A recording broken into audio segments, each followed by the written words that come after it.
And Ms. Weinmiller, when you're ready. Thank you, Your Honor. Good afternoon. Thank you for being here today. Thank you for being here day after day after day and week after week. We do understand what kind of commitment you've made to be here, and we appreciate that from each and every one of you.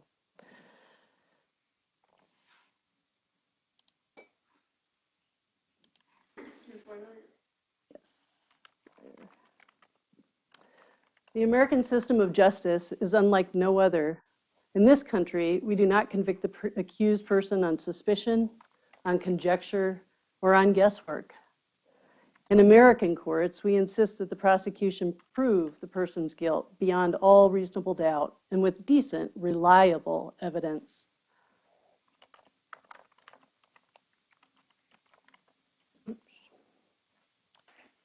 Proof beyond a reasonable doubt does not mean maybe she is guilty. Proof beyond a reasonable doubt does not mean probably she is guilty.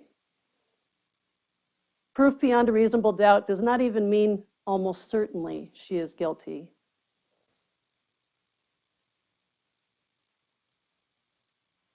To convict a person in this country, you must be certain. If there is any reasonable possibility that Nancy Crampton Brophy is not guilty, you must give her the benefit of the doubt and return a verdict of not guilty. Let me say that again, because it's very, very important. If there's any reasonable possibility Nancy Brophy is not guilty, you must give her the benefit of the doubt, and you are required under our system of laws to return a verdict of not guilty. For perspective, let's talk about how the rest of this courthouse works, how other proceedings work, the level of proofs that we use in American courts. Probable cause is the lowest of the standards that we apply in this system. It means there's a good chance it's true. It is enough evidence for the police to kick in your door, to search through your bedroom. It's not nothing, but that's the very lowest standard that we apply in our courts. A preponderance of the evidence means that it's more likely than not that it's true. More likely than not that it's true. That's the second of the 4 stages of proof. That's what's needed to convict a person, for instance, of running a red light. The second to highest is called clear and convincing. And clear and convincing is defined as evidence which does not leave the issue seriously in doubt. That's the second highest stage of evidence, proof. That stage, or that level of proof, is what's required for the government to take your children away from you. But even that is not the highest level of proof, and not the level of proof that you're required to apply here today. Proof beyond a reasonable doubt, that's the very highest standard of proof, and it requires the elimination of every reasonable doubt. If there's any reasonable possibility that Nancy Crampton Brophy is not guilty, you must give her the benefit of that doubt. You must return a verdict of not guilty. The prosecution must prove a person's guilt beyond all reasonable doubt, and it must prove that with decent, reliable evidence. And in this case, the state has failed in that. The love that Nancy and Dan Brophy had for each other was no mere possibility. It was the best proven fact in this trial. You've heard about possibilities throughout this trial. Many, many, many possibilities. You heard today about many, many, many possibilities, a theory. But the love story of Nancy and Dan Brophy was woven throughout the entire trial. It was told from a different angle by each witness who was lucky enough to have known them both. It was even told by the witnesses who knew one much better than the other. And it didn't matter which party called the person to testify. Every single witness who knew them told you their piece, their observations of that love story. This love that Nancy and Dan had for each other, it was no mere possibility. It was the best proven fact in this trial. On the last morning they had off together, that they were free, Dan and Nancy Brophy went out for breakfast at the Six Corners Cafe. After breakfast, they went to a rummage sale. Of course, that was Dan's choice. They picked up a few items, including a toy chest for Nathaniel's daughter. Nancy spent the rest of the morning sanding it, applying a coat of primer, thought about how to puzzle through this hole in the story that she was working on. Dan puttered on his projects, and they headed off to Avamere for a shift that evening. And you can see that in the bank records, that that's what they did on the morning of June 1st. They slept in their bedroom, as they always did, but Nancy was up most of the night, reworking this trilogy that she was readying for publication. Dan went to sleep long before she finally crashed, and in the morning she awoke to him wondering about the wet towels that were piled up in the sink. It appeared he'd already been up, feeding the chickens, walking the dog, his well-established morning routine. That began at 4 a.m., a time that Nancy then considered far too early to start the day. Dan had to address the leak before he left for live fire at OCI, so Nancy imagined she went out to pick up a Starbucks for herself at the drive-thru. She remembers the conversation about the leak. She remembers pulling on tights. She remembers them both readying for their respective days. And that was the last time she saw her husband. That was the last time she saw the man she loved. There are promises, and then there are promises. Dan and Nancy made a promise to share their lives, a promise that they reaffirmed just a couple of years before he died, and they kept that promise to each other. On June 2nd, 2018, they were looking forward to a gradual wind down that almost certainly would have them moving further out of town and into a smaller place with good land, a place they both hoped would be near but not in the foothills of the coastal range. A dream that Dan Brophy's mother agreed would make him happy. They were looking for maybe a smaller plot of land outside of Portland where he could have a big garden and all the chickens he wanted and that kind of thing. And that would be Dan's ideal retirement, I think.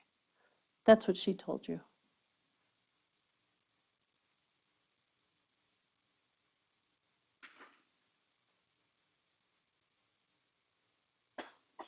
There were promises that were not kept, but those weren't promises that Dan and Nancy Brophy failed to keep. Those were promises that weren't kept in this courtroom. The state's numbers collapsed during testimony. No matter how it's described to you here today, they collapsed during the testimony that was presented to you.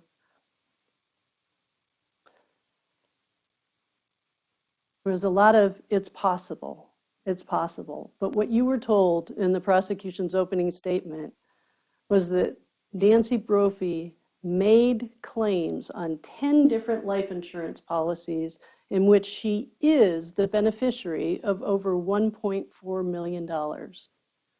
That's not the way it was recast for you today. It was phrased differently. It was harmonized in a sense. But that is what you were told at the beginning of the case, and that's what the state thought was true when this prosecution began. They were wrong. That collapsed spectacularly. The prosecution led with that theory of motive. Nancy Brophy was counting on a huge insurance payout.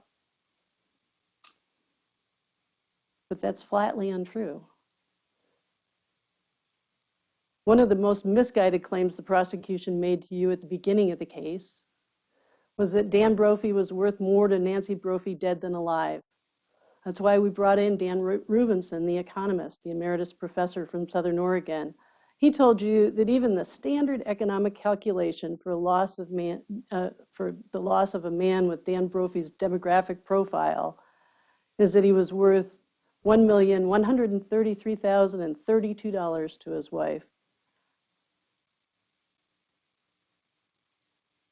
Dr. Rubinson explained that he's not allowed to consider or include intangibles. He's not allowed to factor in Dan Brophy's delightfully dry sense of humor, his wit, his extraordinary contributions around the household. And you heard about that over and over. They were extraordinary. What he presented to you is what a standard average man the calculation that's made for a standard average man of his age and income in this part of the world, that's $1,133,032. That's significantly more than Nancy Brophy could hope to see from the insurance policies that they in fact held, not these imaginary policies that she made imaginary claims against, but the insurance actually in force was significantly less than that. It turns out that there was some poorly described safe benefit that would be available to her too, but there was no evidence. There was absolutely no evidence in this trial that she was ever aware of that before her husband died. And what you heard is that that would come in monthly increments that were more like a Social Security check. And if she lived to a very, very, very old age, that maybe someday that would add up to hundreds of thousands of dollars, but it would take a considerable period of time for that to happen. And when we're talking about motive, what really matters most of all is that there was no evidence that that was something that she was aware of, that she would somehow thought might be available if her husband someday died at work.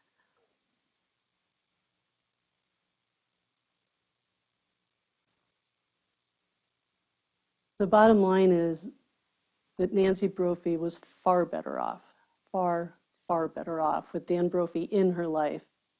Even if you look at it just in pure economic terms, even if you ignore the love, even if you ignore all of those intangibles that couldn't go into that calculation, she was better off with Dan alive. And all the state could say in response to that with Dr. Rubinson was, but what if they were going to get divorced? What if a divorce was in the offing? Well, then it wouldn't work out that way. Then that money wouldn't be coming in and those services wouldn't be coming in for all those future years. There wasn't a single witness. There was not one single witness who came in and gave you actual evidence that would support that kind of discord in the marriage, that there was even a chance, a remote chance, that the two of them were thinking about divorcing. That came only from the state's questions. And I suggest to you that fundamental lack of support for that theory should be very concerning to you. Steve Santos, the insurance expert, explained that the difference between his initial calculations, which presumably are why you heard about 1.4 million that she was trying to collect on in the opening statements, he explained that the difference between his initial calculations and his final numbers, the ones he testified to you about, could be explained by the fact that the project had been dumped on him a mere 24 hours or so before you heard the opening statements, before that representation was made to you. He said about 3 different times that he hadn't had sufficient time to go through that 1,000 pages or so of insurance policies. He'd done the best he could, and that it really was an awfully big project to take on such very short notice. Now, as you know, this investigation is almost 4 years old. The case itself is well over 3.5 years old. How in the world Mr. Santos ended up with a project of that size a day or two before opening statements is just unfathomable. But the bottom line is that when he testified, Mr. Santos told you there was actually only $715,000 of life insurance on Dan Brophy on the day he died. The state had doubled, it literally doubled, more than doubled the amount of money that they claimed Nancy Brophy sought to collect. He was also wrong about the number of policies that were enforced when Dan Brophy died. He was wrong that Ms. Brophy tried to collect on more policies than were enforced. Come back to that when we talk about John Lenz, but I want to emphasize this again. Mr. Overstreet put up a slide this morning suggesting that Nancy Brophy herself thought that all that extra insurance was enforced and had made claims against all of it. That is patently untrue. That did not happen. She did not make claims against policies for 1.4 million. But Steve Santos's mistakes didn't dampen his willingness to talk down to the Brophies. He assumed that he knew better than they did themselves what they would need in the future. He talked about them almost as if they were wayward teenagers in need of his counseling. He offered the rather surprising opinion that rather than hang on to their coverage, which he eventually agreed was perfectly appropriate amount of coverage for them to have in place, that they should have given up their life insurance to avoid continued premium costs. He suggested that they could easily replace that insurance later, without mentioning that it would be both expensive and anything but certain that the coverage could be resumed again at their presumably then advanced ages. It was poor advice, but it was completely outside his lane when we're talking about what you need to know to make a decision about Nancy Brophy's fate and what happened to Dan Brophy. John Lenz, on the other hand, testified that the life insurance amounts that Ms. Maxfield spelled out for you in our opening was only off by the amount of the small loan that the Brophies had taken against the Foresters policy when money was tight a year or two earlier. She told you in opening that the policies in force, that the life insurance in force was $815,000, and it turns out it was $809,000.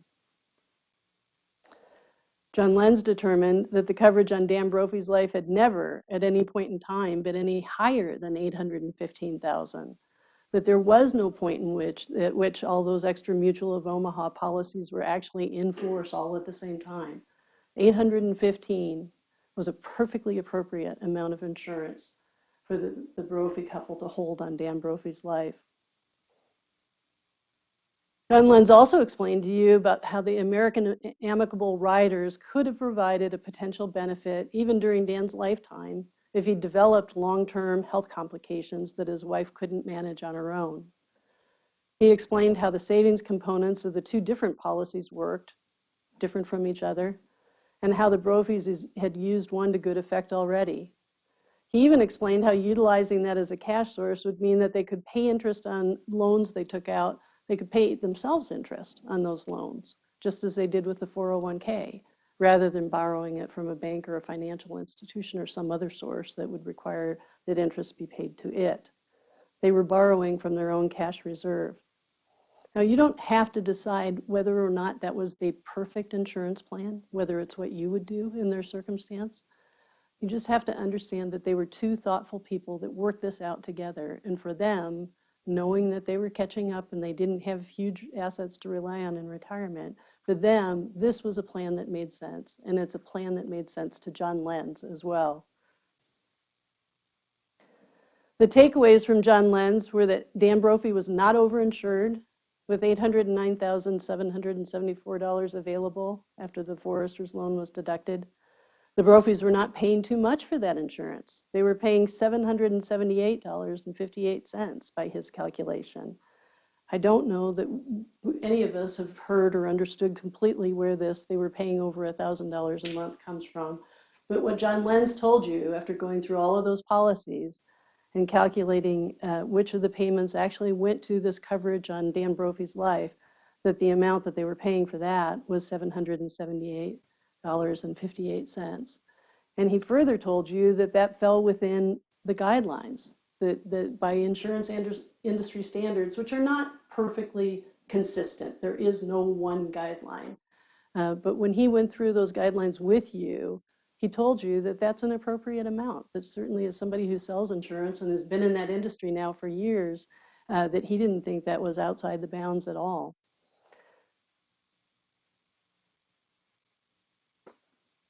He also gave you a few more details, told you about the American amicable riders and how that would work and what the conditions would be in which that would kick in, the age at which the Americo policy could, whether it would be traded out or continued in force, the age at which that cash would be available, and that at 78, that would be about the time that people might well need that sort of extra cash bump for health-related reasons. He also explained that some of the policies that Mr. Santos had counted were plans that the Brophies had established for minor children in the family, both Susan Estrada's children and Nathaniel's. With those corrections to Mr. Santos's math, John Lenz showed that the Brophies were paying a reasonable percentage of their income for the coverage in force, and he rejected the advice, he strongly rejected the advice that the Brophies should have dropped their coverage.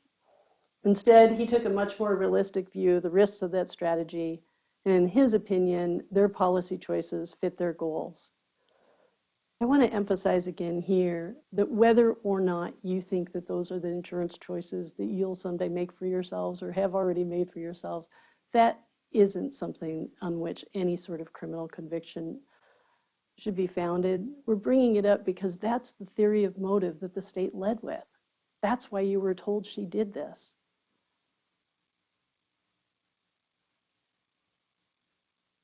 And as he was getting close to closing his testimony, he was asked about whether Ms. Brophy had attempted to claim against these extra policies, whether she had really thought that, at least in her mind, that there was 1.4 million available to her. And he said no, he'd gone through thoroughly all of that paperwork, and it was clear to him that she had not done anything to try to collect against any policy that wasn't in force. And then when asked by Ms. Herman whether he had to call the companies to figure that out, maybe that was just a really tricky thing to figure out, and Mr. Santos could be excused for having made that mistake, his response in substance was, no, I just had to read the policy documents. He said, I did not call the insurance companies to determine how the policies worked. Our firm personally represents most of these companies and has for many years. I'm very familiar with them. And yes, I spent quite a bit of time looking at the policies. He did the work before he offered his opinion, and he didn't talk down either to you or to the Brophies. What you heard from the two financial experts followed the same pattern. Mr. Azor's presentation stood out for its scolding quality. He talked about Dan Brophy's financial choices in a manner that may have felt insulting even to his friends and family. Dan Brophy didn't need Robert Azor to tell him how to run his life. The tone of that presentation, or his several presentations, was that both Dan and Nancy Brophy were reckless and irresponsible and in need of a stern comeuppance from him. And the fuzzy math. The first time he testified, he couldn't tell you what the Brophy household income was. He had opinions about when they were going to run out of money. He had opinions about all sorts of things, whether it was too much for them to go out and have some pho or have some sushi. He had opinions about all sorts of things, but he hadn't even figured out what their household income was. And he hadn't done the work that Tiffany Couch had done to figure out what the patterns were and what was going on and whether there was evidence in their financial spending of a plan, of a concerted effort to wind down, to get rid of their debt, to move into a different phase of their lives. No, without doing any of that work, Mr. Azor testified to you both times that they were essentially on the brink of financial disaster. He also told you when he came back this past week that Dan Brophy worked less at Avamere in 2018 and 2017. But I'd ask you, while you're back there looking through the exhibits and considering all of this again, to just take a moment or two to glance through the Avamere time cards. It's the Defense Exhibit 256, and it's the full set of time cards for the year leading up to Dan Brophy's death. So you get more than half a year of 2017 and less than half a year of 2018, but a year in total. And if you divide the first by 7 and the second by 5, and look at those the running tally of hours over on the right-hand side, you'll see that Dan Brophy was he clocked more hours in 2018, about 2 more hours a week than he had in 2017. He also, when he came back this past week, offered some formulas about his projections going forward, but when asked what numbers he'd plugged into the formulas to try to figure out why there was such a discrepancy in the numbers that we were getting, his answer essentially was, oh, I didn't know you'd want to see the numbers. I didn't bring those. I'm certain I'm right. But no, I can't tell you how I got to that number. I'm just telling you that they would have been broke by the end of the year.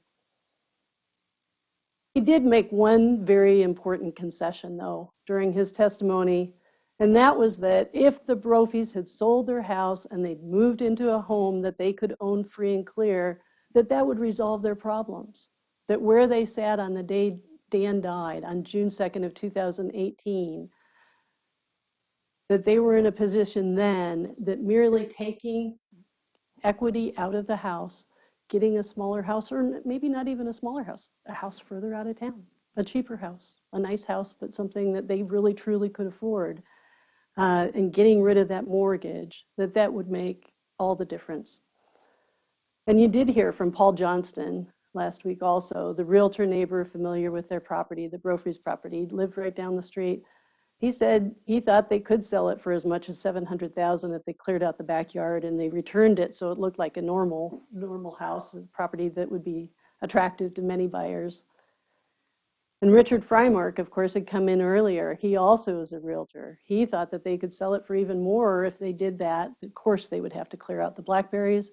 But if they did that and they investigated whether it could be partitioned, they might even be able to make a little more than $700,000. And he told you that he was the one who recommended Nick White, that he was the one who had suggested that that was the way to put that all in motion. Now, when Ms. Brophy testified, she testified that she relied on that input, and it may be that she confused which of them had spoken directly to Nick White, but does it really matter? Richard Freimark told you that Nick White was the one that he had recommended and that that would be the way that it would play out, and even Mr. White told you, as did everybody else who saw that backyard or heard about it, the first thing that had to happen was that the blackberries would have to go. That just had to be restored to a more reasonable status before anything could really move forward, before anybody was going to look at that property and think about purchasing it at a good price. So the one thing that we agree Robert Azor was absolutely right about is that selling their house on 108th and moving to a place that they could purchase for cash was their ticket to a financially stable retirement, a financially stable future. If they'd maximized the value of that property, as Freimark and Johnston had recommended, a sale of $700,000 would have netted them at least $400,000 because the remaining mortgage was about $250,000. So even if you take out all of the costs that can attend a sale, it really is a pretty conservative figure to think that they would have had $400,000 left over. You can find some pretty well-constructed, lovely homes in Oregon if you're willing to get outside of Portland for $400,000. Actually, for considerably less than $400,000. Tiffany Couch performed, as you know, as you saw, a much more thorough analysis than Robert Azor. I'm sorry, it's Azor. She shows her work. You can follow her math because it's complete. She spells it out. Her exhibits were very detailed. In fact, she prepared one exhibit that we have available to you that gives you all of the bank detail from all of the combined accounts. It's probably much, much more than you want to look through, but it's right there for you. If you want to check anything she told you, it's right there for you. The court rules, as we talked about at the very beginning in voir dire, and at least most of your panels, the court rules don't allow for her to testify a second time to respond to Mr. Azor's testimony during the state's rebuttal case. However, luckily, she was well prepared the first time and very thorough, and she was able to provide you with fully documented numbers to support her conclusions. And her primary conclusions were that the Brophies were fast retiring their debt. They would have been debt-free but for the mortgage by the end of 2018. That Dan Brophy was making considerably more than Robert Azor acknowledged because so much of his OCI income was going directly into his 401k. That speaks to retirement planning. Nancy Brophy was bringing in a growing and substantial income from her Medicare sales, enough so that she contributed very large cash infusions at the beginning of each year after she switched to Medicare, so 2017, 2018, some very large cash infusions, almost 20,000 just in that 1 month alone. And you'll see those figures in the exhibits. I think it was 19,000 one year and 17 another. But in addition to that, she was bringing in about 3,000 a month each of the other months. So she too was making a very substantial contribution with the switch to Medicare, to getting the two of them on much more solid footing going forward.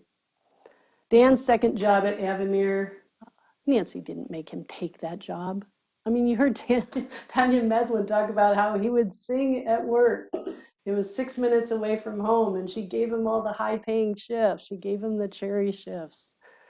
Having that extra income come in meant that he was able to pay down those high interest credit cards that he'd been carrying for a very long time. He had those almost paid off completely. He was making good big payments against that second mortgage. They were doing all sorts of things that must have felt like a tremendous relief to them.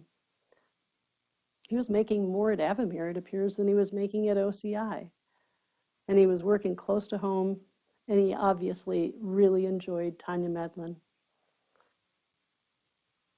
Ms. Couch was able to tell you that the Brophies were on the path to good financial health by June of 2018, that they were in a far better position than they'd been 2 years earlier, and that their financial decisions, even with respect to taking out the loan against the 401k, were sound decisions. Their decisions with respect to insurance, the loan against the 401k, the loan against the forester's policy, and especially their decision to aggressively pay down that debt, those were all very sound financial decisions. And if they hadn't been so aggressive in trying to pay down that debt, they wouldn't have had other cash flow problems. Part of that was a function of the fact that they'd let the credit cards get too high and they had to retire them. But they didn't have to pay it off right then in the amounts that they were paying it off. That shows a commitment, a really serious commitment to getting that debt out of their lives. And of course, it's common sense that anybody who works that hard to get their credit card paid off is not going to want to go back and charge against them again. But they did have that too available. They weren't desperate. They weren't in a position where they were just on the precipice and about to tip off into the deep abyss. There were a number of competing narratives in this trial, actually an unusual number. The one that stands out as the most absurd is this persistent insistence that the Brophies never would have planned for retirement. That unlike virtually every other household in the entire country, that retirement just wasn't a thing for them. Dan Brophy couldn't care less about retiring, couldn't care less about being comfortable or being safe as he aged.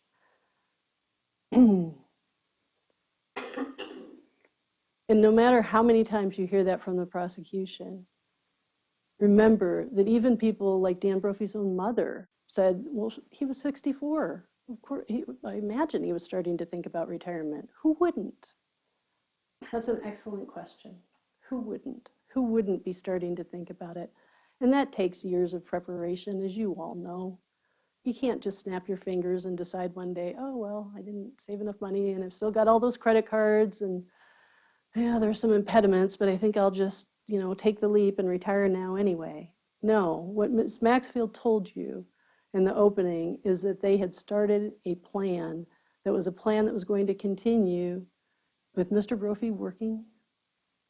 And their hope, their expectation was that he would be able to work through the age of 70, through the time that he could collect the maximum Social Security benefit, because they didn't have a huge amount of money in the bank. That extra year or two of waiting for Social Security might be really beneficial to them. And so they were going to try to hold on for that long. But they had started to plan. They had started to put that 5 or 6 year plan into action.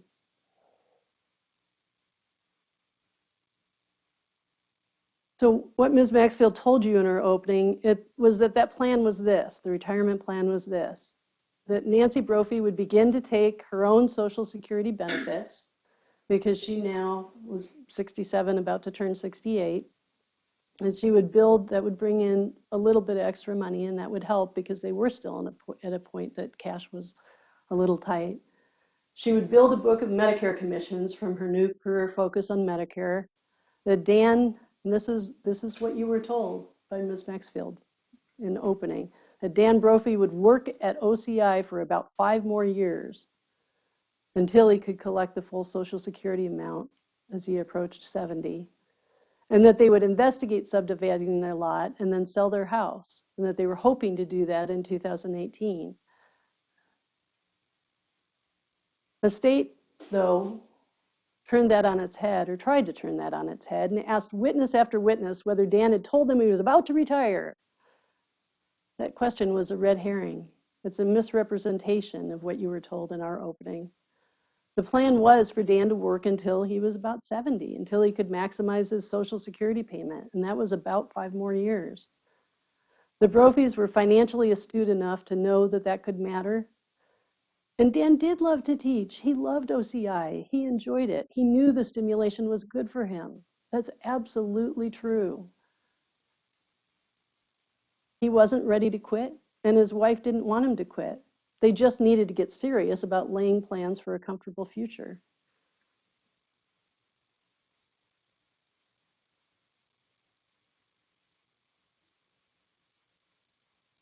There has been a lot of insinuation in this case about what Nancy Brophy was up to and whether their marriage was really as healthy as it appeared to be to everybody, even the people who knew them best.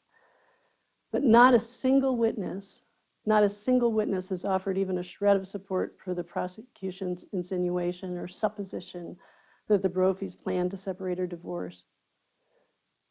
Not a single witness has offered any support for the idea that Nancy Brophy had fallen out of love with Dan Brophy, that money suddenly mattered more to her than her husband.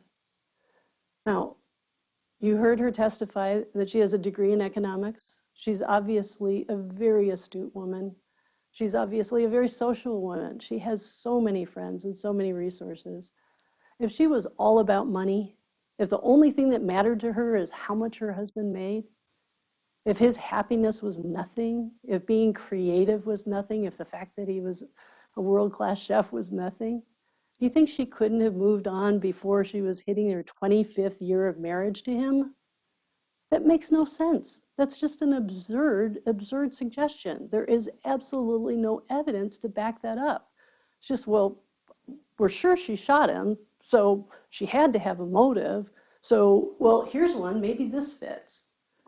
But there's nothing in her behavior that supports that. Nothing that, and I'm not asking you just to rely on her testimony, but the testimony of all of the other people who came in. There's just absolutely nothing to support that. What if? And the possibility. So what if, let's play this game. What if none of what you've heard from all these bright, caring, thoughtful people is true? And instead, the Brophies were secretly harboring plans to separate after 24 plus, so what was it, 24 years, 10 months, and some odd number of days? What if after all that time, they were secretly harboring plans to separate?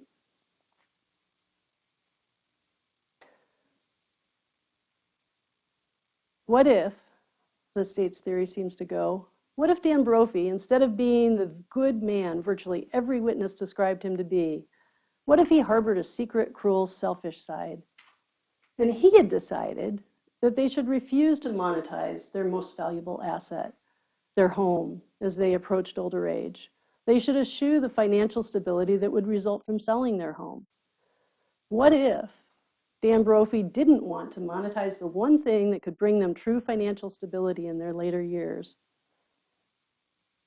Remember, Mr. Roloff told you on the day he died, Dan Brophy's phone, his cell phone, the one with the chicken picture on the back, the rooster picture on the back, his contact for his wife, what came up on his phone was Nancy, the love of my life. But what if all of that, none of that was true? What if, rather than waiting to move forward with the most ambitious landscaping, the expensive part that required heavy machinery, what if instead of just waiting until the weather turned and the ground was solid enough to bring in all that heavy machinery, what if instead that delay between the work that was done in the early winter and then the work that was resumed in the spring, what if that was all just because Dan Brophy was stalling? He didn't really want to do that work. He didn't really want to get rid of those blackberries. He was stalling because, well, having taken out that loan from his 401k, he decided he didn't really want to do the yard work, but he wanted to spend the money on chicken feed.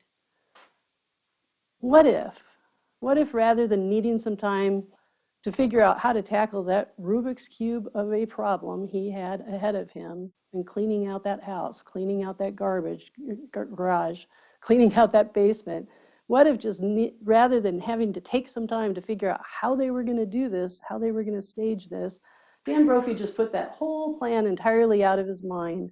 He had no intention of proceeding with it. And what if he wanted that property so much, with all of its encroaching bramble of blackberry canes, his blackberries that had overwhelmed him? Several witnesses told you he'd become overwhelmed by them. It almost overtaken the house itself. What if he wanted that property so much that he decided that both he and Nancy would work right through their 70s and their 80s at the same brisk pace they've been keeping up in their 60s in order to keep paying that mortgage. Because that's what it would take. Dan Brophy couldn't afford to stay in that house, and he knew it. He could do the math. He was good at math. He was so good at math that both the students and faculty sought him out to learn how to do the math right. Nancy Brophy could do the math. She's an econ major. They both, each of them, had to have figured out individually and in concert with each other, they had to have figured out with that $250,000 balance that they had left on that Wells Fargo mortgage, that they would have to make large additional payments, probably on the order of $16,000 extra on top of their mortgage payments, on top of the monthly obligation.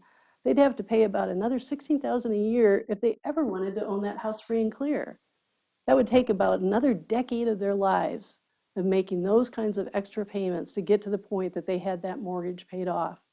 And until they did, they couldn't retire. They better not have a health problem. There better be nothing that slowed the two of them down. They better keep chugging away for that whole decade at the pace described, because they had $250,000 left to pay off on that mortgage. Dan was about to turn 64. It was June. He was going to turn 64 at the end of the month. Nancy was about to turn 68 a little bit earlier. To work for another decade at the hard pace that they had kept up in 2017 and 2018 would mean that they would both be working at that rigorous physical pace until Nancy was 78 and Dan was 74. And if they didn't, the mortgage alone was about $1,700 something, $1,800 at that point. Their Social Security pyramid, if they were in the house, if they hadn't gotten access to any of that equity, any of that cash, the Social Security was going to be eaten up. A huge portion of what they had coming in every month was going to be eaten up to try to pay off the balance of that mortgage. The cash flow that they experienced in 2016, 2015, 16, 17, that cash crunch would have been nothing compared to what they were looking at down the road once their income started to evaporate, as they do for all of us, inevitably.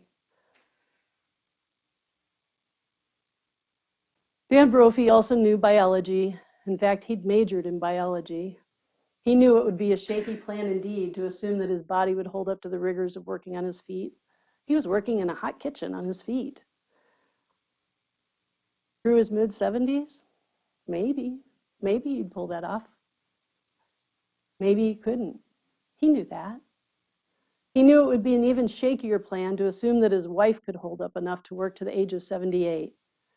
What decent man would pin his future on the insistence that his wife work until she was 78, just so he could live in a house overwhelmed by an enormous bramble of blackberries? That's been known to happen. There are codgers like that in the world. We all know that there are outliers, that there are men who would do that. But what you know from having heard from all these witnesses is that Dan Brophy was not one of them. That's not who he was. He was an honorable man. He was a loving husband in an exemplary marriage. He loved Nancy Brophy, and he sought to protect her in many ways, large and small.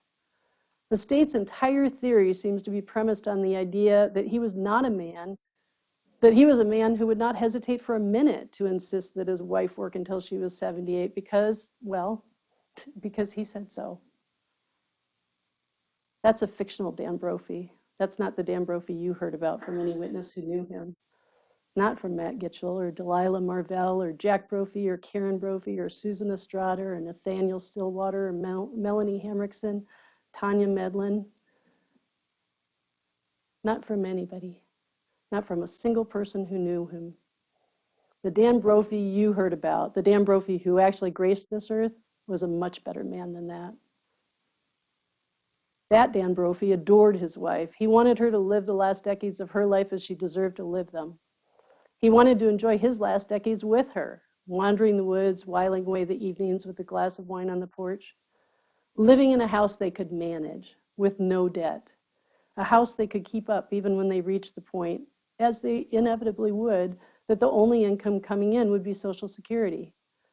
a relatively stress-free life compared to the financially tumultuous couple of years they'd had after In Good Taste closed, and then almost simultaneously, Portland Nursery and Bob's Red Mill stopped offering their cooking programs for the home chef. He didn't want to go back to that tumult any more than his wife did. Dan Brophy was not a financially reckless or emotionally callous husband. He was a great husband, an almost perfect husband. His worst fault, in his wife's eyes, was that he didn't believe in locking doors or windows, their house or car. You heard that in the back and forth between Dr. Warford, the defense psychologist, and Mr. Overstreet, when he challenged her about the years and years of text messages that she'd reviewed.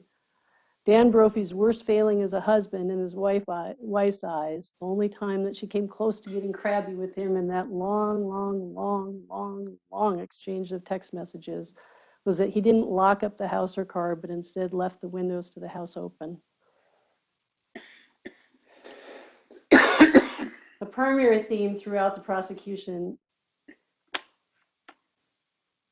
let me just note there that it's important to see in that exchange even that Nancy Brophy had she'd started to get alarmed about safety, about personal safety. And that was something that maybe she was feeling a little bit more than her husband. It's not unusual for women that age to start thinking about vulnerabilities, but that comes out in that exchange that you heard between Mr. Overstreet and Dr. Warford. So a primary theme throughout the entire prosecution was that she, though, was engaged in a lengthy, ongoing, and clandestine plan to murder her husband. According to the state, the plan was executed one secret at a time. First, you heard that Ms. Brophy secretly rented a storage unit. There was all sorts of insinuation about Dan didn't know there was a storage unit. And yet, you'll see if you look in the on-point account, I don't remember if we have this call out as Exhibit 380 or whether that's the whole statement for the month, but you'll see that the public storage was being paid for out of their joint on-point account. Not much of a secret.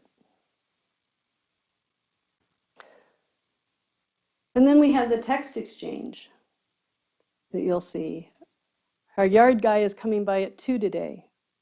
Okay, does that mean we wait on storage to visit storage? Yes. Seems a little silly if you're hiding the storage unit from him to ask him to go there to visit it with you. It's much more consistent with the idea that they were trying to figure out how they could get their house cleared out, how they could sell it. They certainly weren't going to sell it with all that stuff in the house. They're trying to figure out an economical way to get the house cleaned out so that they could sell it and then take the cash from the sale to buy a new place, a place that they could get for cash. You also heard about this secret purchase of the gun kit, a purchase made on Christmas Eve after Dan Brophy arrived home from his shift at Avamere. An admittedly somewhat frivolous present that Nancy Brophy got for herself. But that too is in the on-point records. That too was in the joint account for Dan Brophy to see. And in fact, not only was he home from work, you can look at the times on his time card when he punches out and the messages and figure out that would have been purchased right about the time he got home. Not an hour before, not hours before, but right about the time he got home. But it also was delivered to their home. It was another item that was delivered right to their home, not to a secret post office box, not to anything else. That came right to their home and was paid for right out of their joint account.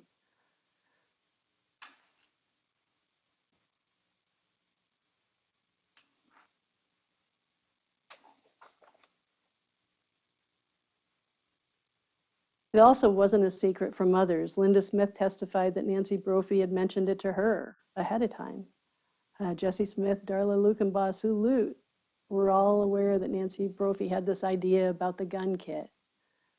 If it were something that she had gotten, not as a writing device, but as something she thought she could use to execute this dastardly plot, would it make any sense at all for her to be buying it out of a joint account and talking not only with her husband, but with all these other people about it. Her description of what she was up to with those gun parts and her distinguishing between here's the gun we got for protection, here's the one that we got because I was starting to get really nervous about what was going on in society. I was on a society-wide level and also just on a personal level. I was starting to get nervous about whether we were really safe and whether we were naive not to have a gun. There was that, and then she clearly distinguished between that and the writing devices and told you that the gun kit and the slide were writing devices. And she didn't say that they didn't overlap. You were told earlier today that somehow her testimony could be interpreted to mean that she was saying, oh, no, no, no, the only thing that happened, well, there was the gun kit, and then I stopped thinking about that, and then there was the gun that we purchased, and then, no, like anybody else, those things overlap. Those things can be happening simultaneously, but be completely separate from each other, be completely distinct purposes and thoughts and motivations. At the beginning of the case, the prosecution even contended that that whole big project in the backyard was a secret, something of a secret, not a joint project. There were questions suggesting that the landscapers were hired without Dan's consent, probably without even his knowledge. But the text messages show otherwise. And the testimony of James Denny and Tamara Oliva shows that that just isn't true. Both of them came in and told you, and James Denny gave just the most vivid, wonderful description of the way he worked out a piece with Dan Brophy and how completely a part of that planning Dan Brophy was, how integral to that planning he was. There's also the supposed secret about the gun show, the expo center, the gun that was purchased there. Nancy Brophy had become alarmed about crime, about shootings, about the rising levels of violence in society, about theft, intrusion. She'd become alarmed about a lot of things that involve personal safety. It all ran together for her, and she began to think that they were naive, that her whole lifelong aversion to having guns was perhaps now, at least in light of the way society had evolved, maybe that was a bad decision. Maybe she had missed something. She especially began to think that when she recognized that some of the good, capable people she knew and respected owned and even carried weapons for protection. She did worry about Dan's safety. She worried about her own. And Dan cared that she was concerned. He responded as you would expect a partner would. He talked it over with her, weighing the pros and cons, considering their options. He talked it over with his friend and colleague, Tanya Medlin. He talked it over with his friend and colleague, Tony Hall. And then he talked it over again with his wife. He knew that she was going to the expo center, and he would have been welcome to go with her. The gun they purchased was the make and model that Brett Glendenning, the man from the gun show, the then J&B employee, it was the same make and model that he recommended to them, and it turned out to be the same make and model that Tony Hall had thought would be a good choice. None of that was any secret to Dan. Nancy even discussed the purchase in advance with her mother-in-law and with Tanya Medlin. Now, having met both of them and knowing how fond they were of Dan and how much time they spent with Dan, if you were going to secretly buy a gun that you didn't want Dan Brophy to know about, the two people you would not tell would be Tanya Medlin and Karen Brophy. And then there's the slide. The slide was purchased, again, with a debit card in the name of Nancy Brophy from the On Point account, from that joint account. And it was shipped to the Brophy's home by the Postal Service with the seller requiring signature. It was a signature required delivery when the parcel was delivered. Now, when Kelsey Gway testified about the CSLI, she seemed to say that it could have been either one who could have taken delivery of the slide that day. And I think you have to check your notes. I'd not go back to the transcript to verify this, but I think she said that Nancy, in response to a question from us, that Nancy Brophy had never gotten as far as McMinnville that day, that she'd been somewhere around, closer to Beaverton and Hillsborough, and The implication, as I understood her testimony, was that either one could have signed for that slide. But Josiah Roloff came in with his own set of CSLI exhibits, and they clearly show that Nancy Brophy's phone was out as far as McMinnville that day, that she was in Sheridan and then she was in McMinnville, and that Dan Brophy's phone was home. Presumably he was home with it. His phone was home almost all day.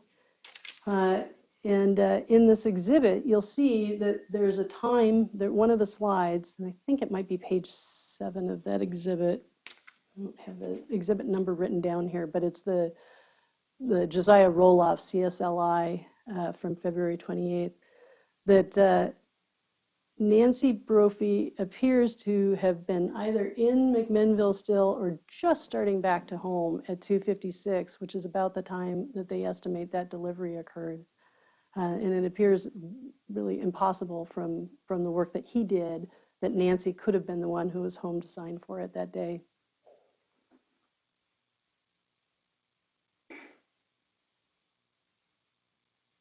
So the suggestions that you heard, and you heard them repeatedly, were not supported by actual evidence. Those were questions. Those were insinuations. Those were suggestions. But they were specious suggestions. They were not supported by evidence. Nancy Brophy did not hide all these things from her husband.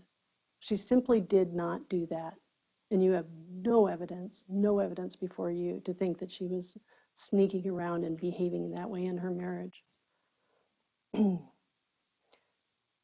Now, the standout example of deception in this trial, of course, was the decision to bring in Andrea Jacobs and present her to you.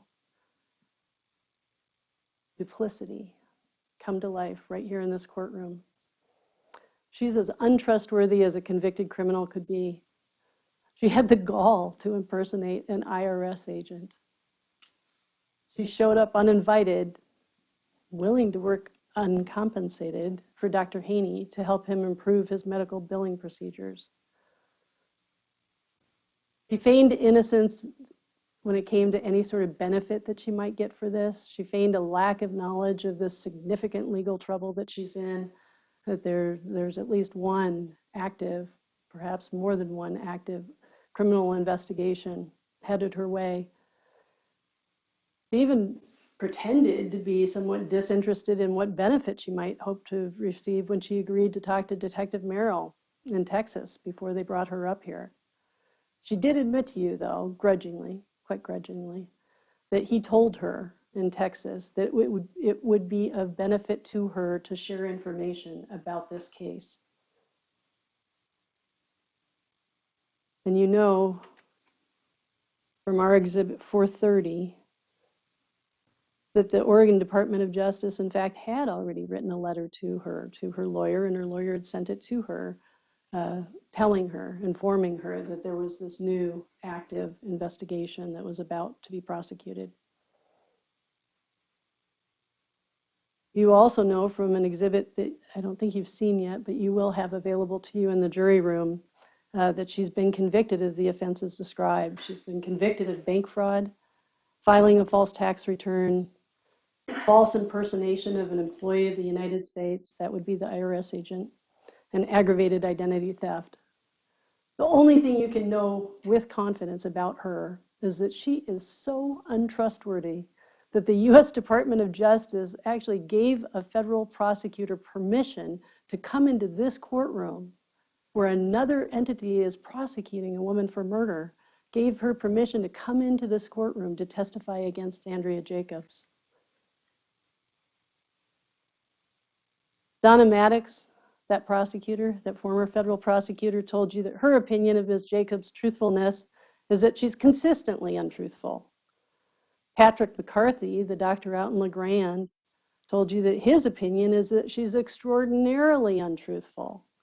Rhonda Slavic, the woman from California who lived and worked in Oregon for a period and actually hosted Ms. Jacobs in her home, she told you she's not capable of telling the truth. And Curtis Haney, when asked about his opinion of her truthfulness, said she's a compulsive liar. It takes little imagination. Having seen the layout that Mr. Hersey showed you of the dorms in which they were held, that Andrea Jacobs either read a legal paper that Ms. Brophy had as we were preparing for an upcoming hearing with Mr. Howard, or she eavesdropped on Nancy Brophy as she talked with one of us on that professional phone you could see in the jail photographs, right out in the open, right out in the middle of where everybody else, the milieu in those jail pods.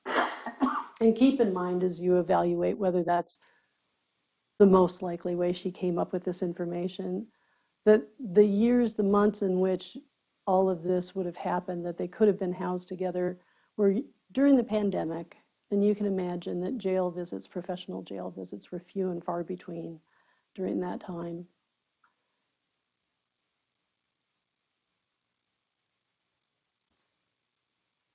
It's possible that she both read some legal papers and she eavesdropped on some legal conversations, hoping to escape serving her full sentence for the fraud and deception. But from that, she constructed, she read, she overheard enough to construct a small story, and she could pretend Nancy Brophy told her herself. That never happened. Nancy Brophy never had that conversation with Andrea Jacobs. There was no conversation between the two of them about the distance of the muzzle from the shirt. None of that ever happened. And Andrea Jacobs is a liar, a person who would rather tell a lie than tell the truth.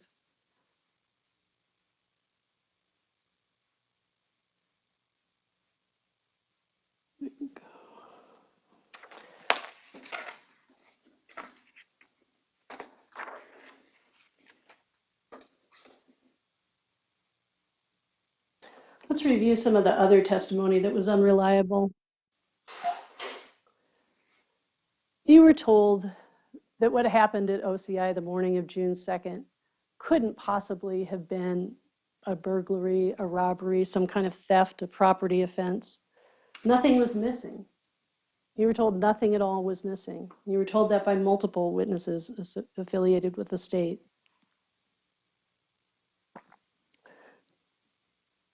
But don't let it be lost on you that you were also told that Dan's red book bag, which he always had with him, wasn't ever recovered, that seemed to have gone missing. And who knows how much liquor, wine, or other attractive offerings inside of OCI might have been taken.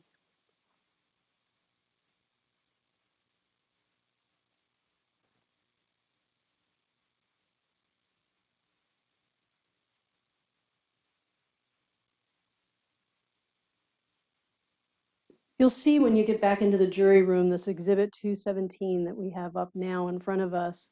I want you to look carefully at that. You'll see that in sort of the upper left of the photo, there's an entire big tray. It's bigger even than a school lunch tray. It's probably 2 feet by 3 feet. And it appears to be filled with bottles of liquor, absolutely filled with bottles of liquor. And then if you look into the kitchen where Chef Damon was working, off to the right, just look through that narrow doorway, you'll see on the second shelf up from the ground, straight over it, there appears to be a whole nother big tray, the same size, equally filled with bottles of liquor. Now, Brian Wilkie and some of his colleagues from OCI told you that, well, that night, that afternoon, when the police finally left, when everybody finally left, they did an inventory. They went through OCI, and they figured out that nothing had been taken. Yeah, couldn't have been that. Couldn't have been that. But if you look at these photos, including the one that we have up right now, you'll see that has to be just a gross overstatement of what they did. They could not possibly have inventoried that place. They could not possibly have really gotten a handle on what might have been missing. And I would suggest specifically that liquor is something to pay attention to. We're going to come back to this in just a little bit, but from talking with the two detectives who headed this up, both Detective Posey and specifically Detective Merrill, and maybe Detective Posey did not support this, but Detective Merrill agreed that he had even taken a note after he talked to Oscar Taylor about that Oscar Taylor that morning had somewhere, Detective Merrill didn't think it was OCI. He thought maybe it was someplace else. But right in the same time frame that this happened, that Oscar Taylor said he'd taken Cabernet and a candle. from someplace nearby. Don't underestimate how much of a motivator alcohol could be. And we just can't possibly know what other things would be of value, what other things could have been going on. But to say that there just absolutely was no evidence at all that something could have been taken is disingenuous. So there were some other things that Mr. Wilkie said while we're talking about him that I think are worth reviewing.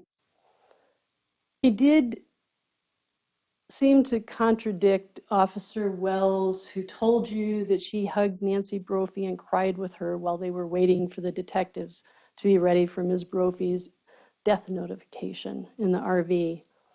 But Officer Wells told that story in a very credible way. She remembers breaking out into tears and that Nancy was crying.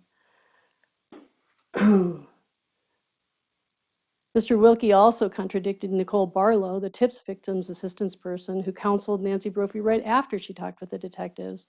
She said that she didn't meet Nancy Brophy right when she came in, but that she heard Nancy cry out, that she heard a wailing.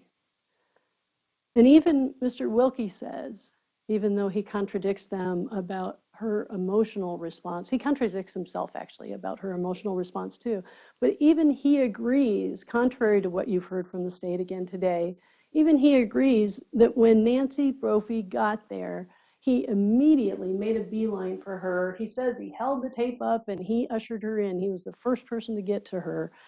And that she said to him something to the effect of, "Oh, Brian, this doesn't look good." And he said, "It's not good, Nancy. It's not." Right off the bat. And then she walks over to Officer Wells, who starts crying with her and hugging her. She's clearly singled out. She's standing isolated with Officer Wells away from everybody else. I mean, what could she possibly think had happened? Of course she knew. Of course she knew. It could be that Nicole Barlow, when she heard her cry out, that she was hearing her immediate response to what Mr. Wilkie said. Now, I said that Mr. Wilkie contradicts himself on this point somewhat too. And that he came back in to tell you a second time that she didn't seem all that upset. But when he came in the first time, he told you that one of the other things he did that day to support Nancy Brophy, his good friend's wife, was that afterwards, the detectives were willing to let her drive herself home, and he intervened to say, "Oh, no, she's too upset. You drive her home. Detective, I'm tasking you with driving her home." But that seems, whether or not the detective got there on his own, and you have to imagine he did, I think that that's the more credible account from Mr. Wilkie about his perception of how Nancy Brophy was doing that day.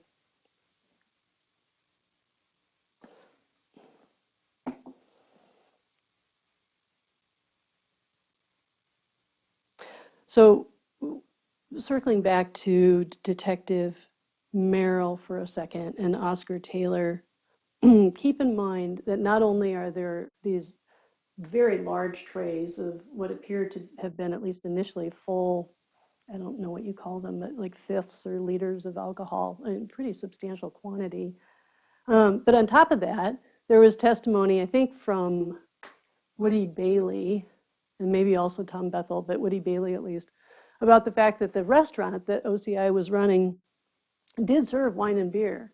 So that whole beautiful glassed-in restaurant space in the front, where the students would learn how to serve and learn how to, actually function like they were in a restaurant, kind of the graduation after they got through the live fire exercise, that was a functioning bar. So there was all sorts of this Cabernet, as Detective Merrill corrected Ms. Maxfield when she asked about this note about Cabernet and a candle. He said, "Oh, Cabernet Sauvignon and a candle." That's what it was. That's something that was right there in that restaurant, right there at OCI, along with the candles.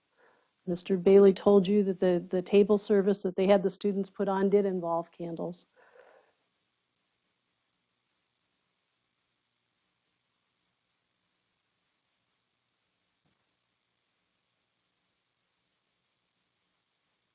So we know that morning at OCI, Dan Brophy disarms the alarm. at 7:22:30. And then we know from Ellen Levine, who lives in that condo building next door, that she walks her dog, and she always goes, as I recall what she said, she always goes clockwise around the block. And it, takes longer some days than others because she lets the dog kind of wander and do what he wants to do. But that she's captured on video, from Sergio Perez, that I think it was the Bellagio's video, picked her up walking as she reapproached her building to go back in with her dog. And she's on that video at 8:15 a.m. So presumably she walked by the big door, the big open bay door at OCI sometime around 8:12 a.m., give or take a minute. Could have been even later than that. But she had a clear recollection that that door was open that morning. It was unusual to her to see the door open that late on her walk with her dog. She didn't at the time know that anything had happened, but her attention was immediately drawn back to it after she went grocery shopping with a friend and tried to get back to her condo, only to find out that the road was blocked.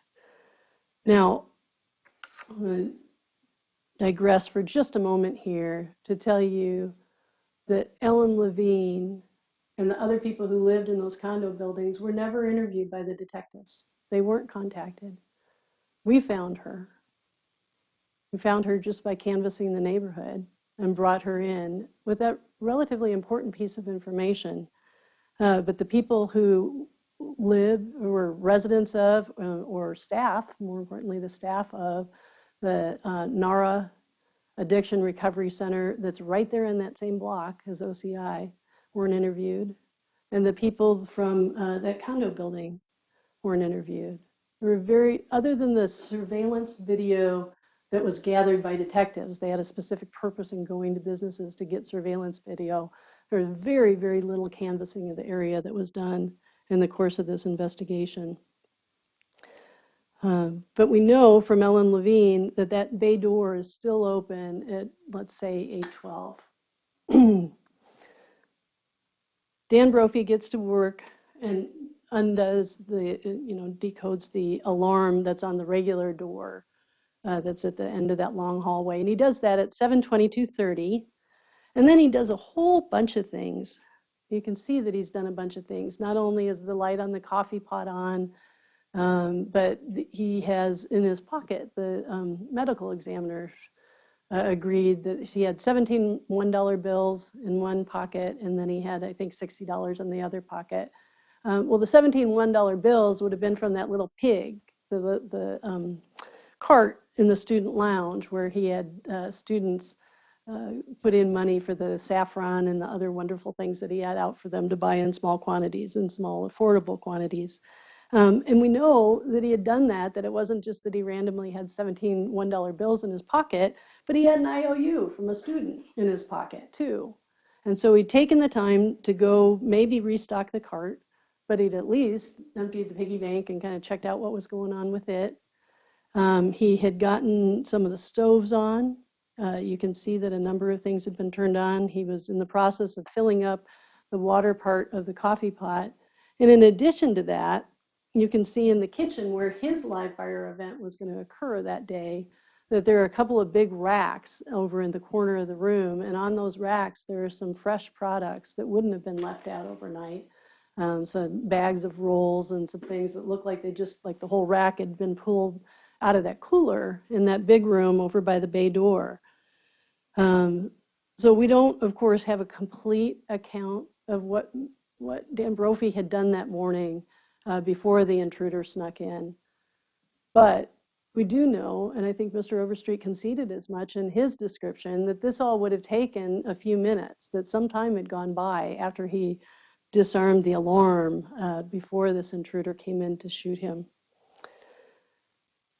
Now, the suggestion was that somehow that window of opportunity for a shooter closed right after they believe Nancy Brophy's van pulls out from the side of OCI and goes up Jefferson.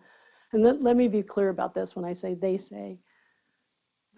We're not contesting that that van does appear to be Nancy Brophy's van, and it does appear to be Nancy Brophy driving it. We can look at those pictures just like the rest of you, just like her mother-in-law, and recognize that it appears that she was there.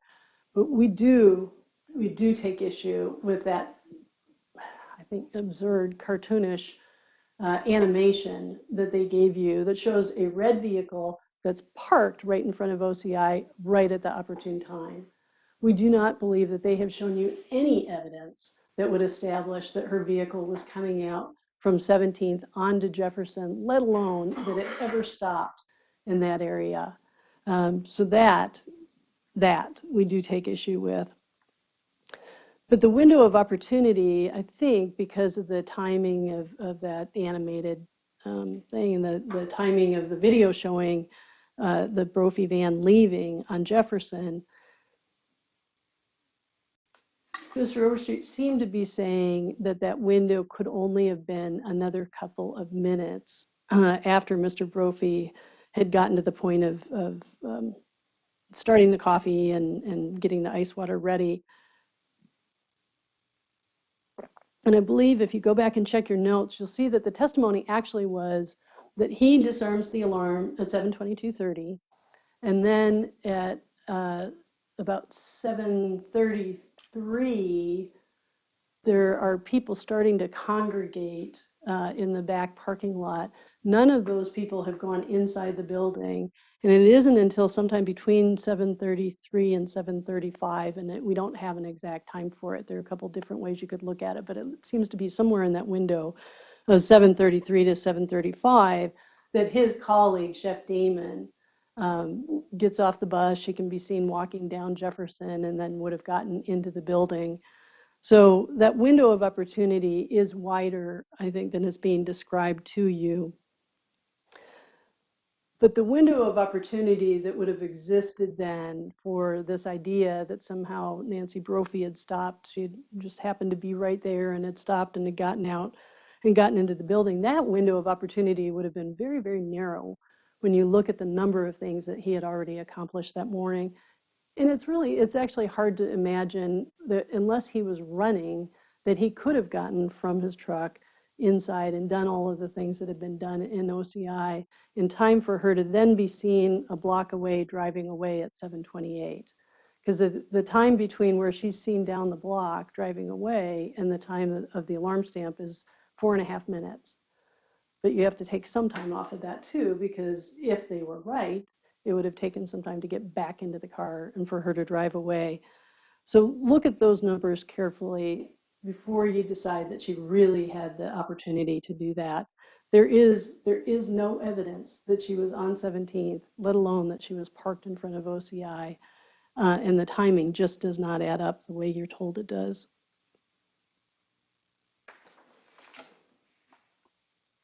So we do know that there were a number of other people there who were behaving suspiciously. You saw the videos. You saw the man who was walking at a fast clip following the other man, and he was walking directly toward that intersection right there. He was on the OCI side of the street. He was on the north side of Jefferson, walking toward 17th, very, very shortly before Dan Brophy would have arrived.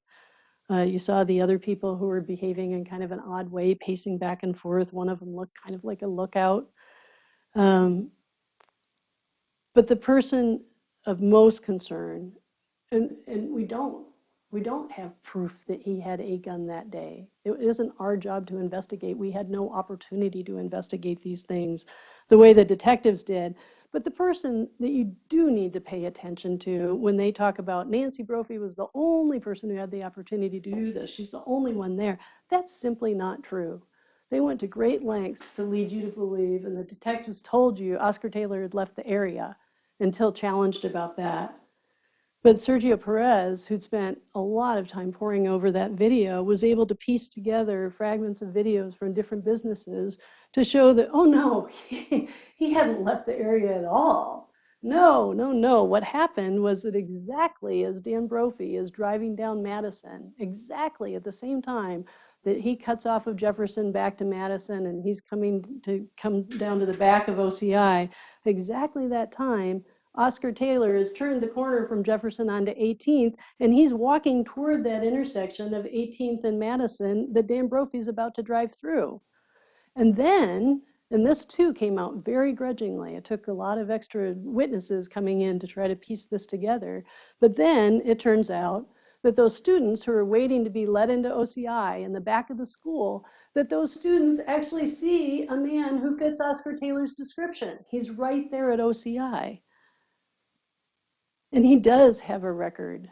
He does have a record for reacting violently. The state can minimize it and say that a lot of those things are really his attempts to steal things and get away with it, and that they're not aware of a time that he ever used a weapon in doing that. We didn't go through a thorough examination of his record, so I guess we don't know all of that. But he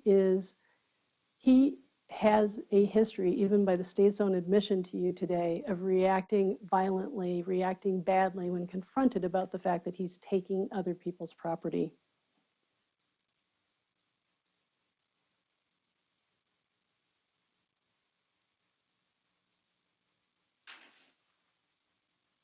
So why didn't they find Oscar Taylor?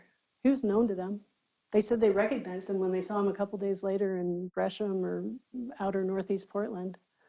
Why didn't they go find him? Why didn't they find out if he had a gun that day? Why didn't they learn a little bit more about what was actually going on? Why didn't they survey more people in the neighborhood? Figure out whether he had been more of a problem. So at that point in time, this was essentially an investigation that Detective Posey was heading, although Detective Merrill clearly has taken it over more recently. So it's really on his shoulders that the responsibility falls for failing to find out whether a suspect's DNA might have been present on those spent cartridge casings. Detective Posey is the one who gave the order to superglue both of the casings so that fingerprint analysis could be run. Now, you heard from criminalist Willard, who's since retired, that in her entire 30-year career at PPB, that super glue to try to get fingerprints thing had never worked once. Not a single time that she tried to do that had that been done successfully. So the state can say, well, the incidence, the success rate of getting usable DNA off of a spent cartridge is low, and we didn't think that was worth doing. But it's not as low as 0.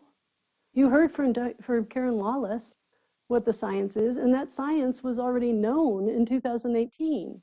In fact, one of the other things that came out of Detective Merrill's notes that he was questioned about was whether he hadn't had a meeting with the two lead prosecutors here, shortly before Ms. Brophy was arrested, and whether they hadn't asked whether that DNA testing could be done on the casings to try to get some insight into what had happened, how Dan Brophy had been shot, and who had been involved in it. There were some other things that just were not diligently investigated that are of enough concern to mention. There was that book that was lying out on the bench seat of Dan Brophy's truck the morning he was killed. And Detective Posey said that he took that photograph of the book and the other things that were sitting out on the truck seat. But apparently he wasn't curious about what that book might signify about Dan Brophy and his apparent interest in psilocybin or psychedelics, the subject of the book, an interest that even his son Nathaniel confirmed. He told you that the two of them went to some sort of seminar or presentation out of town, and that was a subject of great interest. You could tell from Mr. Wilkie's presentation the first time he was here that that was a subject of some interest to him as well. Detective Posey also didn't follow up with Nancy Brophy, not even once, after that phone call on June 6th. It seemed that his goal in that call, maybe he had tandem goals, but one of his goals, at least in that call, seemed to be to try to trick her into thinking that her husband had been having an affair. But he was already thinking along the lines of trying to sow discord, as raw as those days must have been for her. It didn't work. She responded to that ploy with maturity and grace. But that was the very last conversation he ever had with her until she was arrested. He assumed that she was guilty because he saw on video that she was in the neighborhood. near the time that her husband was killed. The possibility that she could have been an OCI was enough for him. He assumed she was guilty because they owned a gun and a slide. The possibility that that could have been used was enough, even though that decidedly was not proven to you. And then his partner, Detective Merrill, who told you he was 100% positive her van turned that corner from OCI onto Jefferson. He had to look at the video 100 times to be sure, but in the end, he assured you he was positive. After looking at that video 100 times, he was 100% positive he could see her van turn onto Jefferson in that solitary, very, very grainy video clip. He was so sure of that that he directed Kelsey Guay, the technician, to create that animation. He created that. He had her create that so that you could see what he was imagining. You could see more clearly what he's so certain he could see in that video after watching it 100 times. That video is not evidence. I mean, that animated video, that whole montage that they put together for you is not evidence. It's Detective Merrill's imagination of what the video might show if only everything had happened the way he imagined it happened. And keep in mind that even Kelsey Guay, who created that montage, agreed that seeing a glint of light in the video, what Detective Merrill takes to be the van, isn't the same thing as seeing the van itself. As she concurred, there are plenty of other things that could cause a quick glint of light in the camera at that moment. So Detective Merrill also is the person, circling back to Oscar Taylor and the conversation about these other men who were approaching all of them, last seen walking in the direction of OCI in that open bay door. Detective Merrill also told you and told Ms. Maxfield in response to questioning that the people who were living without housing in downtown Portland, a population that had spilled over into Goose Hollow by that time and was fairly well established by 2018, that entire, just generalizing for the whole population, he said, no, they only fight with hands and feet and fists. The gun violence is rare. He suggested that it was almost non-existent. So let's talk a little bit more about the gun evidence that was presented to you. The zip-tied slide that's out of battery. You've heard a lot about that, as if somehow that dispositively proves that that slide had been removed and replaced on the morning of June 2nd. There's nothing about the way that slide is seated that tells you anything about what was done, or the way that slide is seated on that gun that tells you anything about how that was used or handled or manipulated, or when it was last used or handled or manipulated. That proves nothing. The slide was removed from the receiver. The receiver is that lower part of the gun. It was removed from the receiver at the gun show. Brett Glendenning and his colleagues showed Ms. Brophy. He told you and she told you that they showed her how to properly maintain and clean the gun. He also told you, importantly, that having that zip tie in there will cause it to misseat. And if I understood him correctly, if you put the zip tie in after it's already in the proper position, you can get the zip tie in. But if you've got a zip tie in it and then you try to put it back on, it will misseat. It'll misseat every time. The zip tie is enough to keep it from sitting where it should sit. Now, he and one of the detectives, I think, mentioned that typically it'll misseat backwards, the way Mr. Overstreet was showing it to you this morning, that you won't be able to get it completely flush in the back and the slide will be back a little bit rather than forward. But obviously it can misseat forward too, or it wouldn't have been in that condition when the detectives found it. But it doesn't tell you that she had changed the slide or done what they think she did that morning. It just means that the slide had been removed some point, it had a zip tie in it, and it didn't get back on the gun right. That could have happened, how many days were there in between? For at least 100 different days that could have happened. And what Ms. Brophy told you from the beginning is when they got that gun home, she got it home from the gun show, she and Dan Brophy looked at it that evening and they were kind of not sure exactly what to do with it. And had some conversations about what next steps they should take and what the right thing to do was.